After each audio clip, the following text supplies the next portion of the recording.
What is something bad you have done with no regrets? Serious. Before we start with the first story, please hit a subscribe and ring the notification bell to stay updated with us. Number 10. Worked as an orthopedic nurse for 2 years. The orthopedic director, Dr. Arsrik, was not only a tyrant, but he also didn't believe people had any pain after having a total knee replacement. I frequently got orders from him for Tylenol when patients said they were in agony. I sat beside so many times holding the hands of innocent little old ladies we were in excruciating pain. I spent so much of my shift calling doctors for freak and demanding pain medication for suffering people, only for him to order non-narcotic pain relief, ice, walking, massage. He finally blew a gasket one day and codified all the things we had to try before contacting the physician for pain relief. The smug even codified it into policy. One day, I arrived for work to find all my coworkers arguing about taking a patient. This wasn't news, because we had any number of frequent flying Karens who could make your shift awful. The patient was Dr. Arsrik. He had a total knee done. I had a smile as big as the Grinch on Christmas when I volunteered to take him.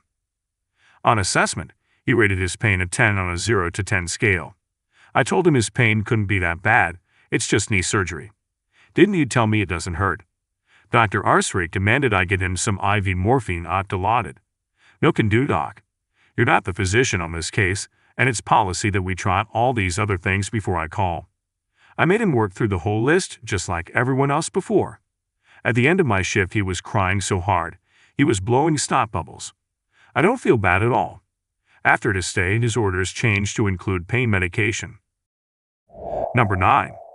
I was a GM for a retailer that was going out of business.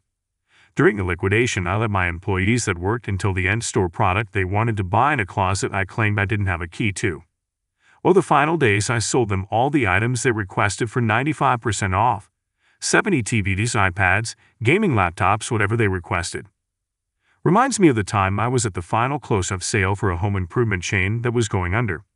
Started looking inside the bathroom vanities and cabinets on display and found all kinds of jewels stashed by other shoppers. Halide light fixtures, tools, etc. 50% off suite. By this time, the shelves were pretty barren and people were reluctantly picking up the most mundane leftovers. Number 8. Kid used to bully the shit out of me in elementary school. Just could never relax around him and had to avoid him or hope there was another kid he decided to with at recess any given day.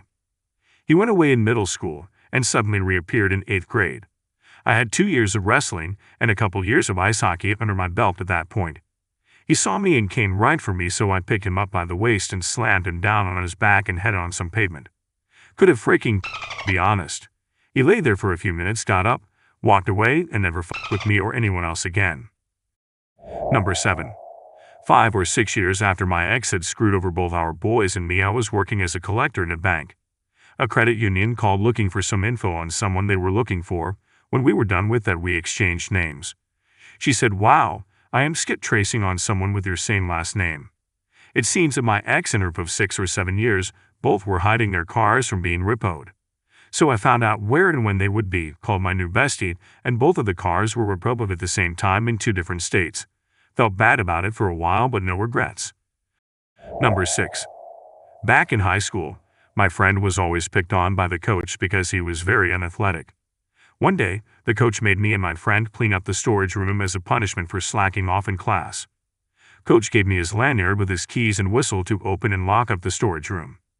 When we were done, my friend asked me for the lanyard and he took the coach's whistle and stuck the mouthpiece up his butt under his shorts. We went and found the coach and gave him back his lanyard as another class was beginning. I did not say a thing about what my friend did with the whistle. First thing the coach did when he got the lanyard back was start blowing that whistle. Number 5. A couple years ago I had a boyfriend and a best friend. My best friend was dating my boyfriend's best friend. My boyfriend and my best friend got together behind our backs. Ruined 2 years-long friendships and 2 relationships.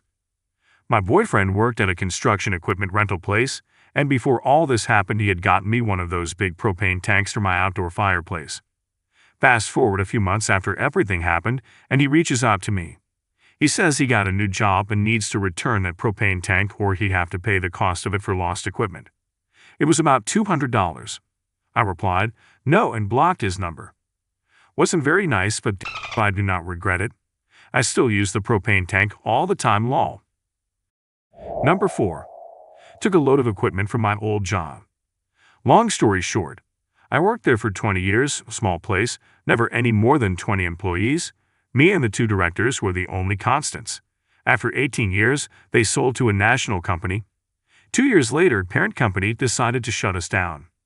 Before they turned up on the last day, the 2 bosses and I grabbed everything we could and made off with it. I took the 42 TV and Xbox from the lunchroom and a Microsoft Surface Pro with all the trimmings.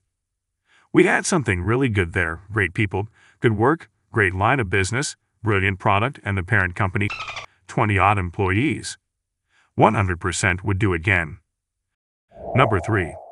In college, I was so poor I would steal toilet paper from the supply closet in our major building.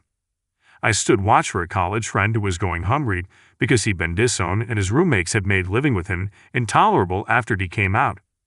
I was loosely affiliated with an off-campus program with local churches that gave free student dinners on Thursdays. We would go to church to eat, then bring dishes into the kitchen. Anyway, he would go in there and steal stuff like peanut butter, literal bread, not an allegory, granola bars, etc., while I watched out for the pastor. Eventually, we both got caught. The pastor for the college students got a bit mad because he was responsible for us while we were there to eat. And I think it was offensive on some level to steal from church. But then he saw what my friend was taking and asked him if he had enough to eat. My friend shamefacedly said no, not usually. Okay, fine, put the food back and come with me.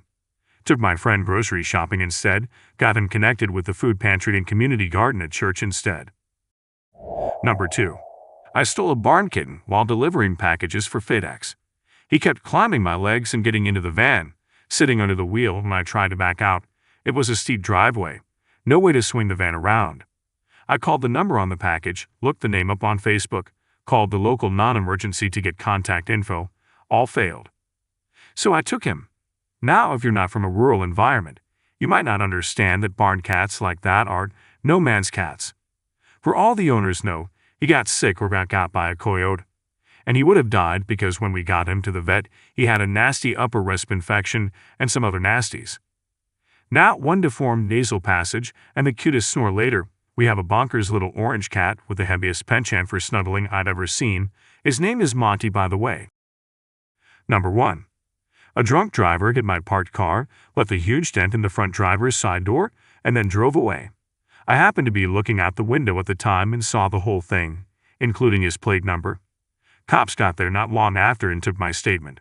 After a couple days and a couple phone calls, I found out nothing was going to come of it because he was the son of the sheriff the next county over. Fast forward a couple months, I see his car parked behind a local bar within walking distance of my apartment. I got out my hunting knife and sliced all 4 of his tires and made a couple trips around it, destroying the paint job. Yellow Pontiac Sunfire, and I still remember the goddamn plate number even after almost 20 years. Alright folks, that's a wrap. Thanks for joining us today. If you like more of this, please hit a thumbs up and subscribe to the channel. You can also share your own story or thoughts in the comments below. We love to hear from you. I'll see you in the next video.